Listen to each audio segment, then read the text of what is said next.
Goşgular. Bu görünüşü edler keyip, gökçe bolcuk ak don giyip.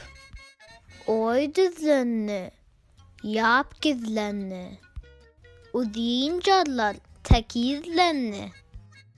Aydın inni ne etmek gerek?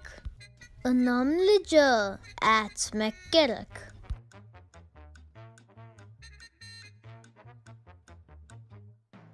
Menin aziz muallimim. Daylap sözün gowsun. Beryan yavşı ovudun sen. Ecem yali ovudan sen. Menin aziz muallimim.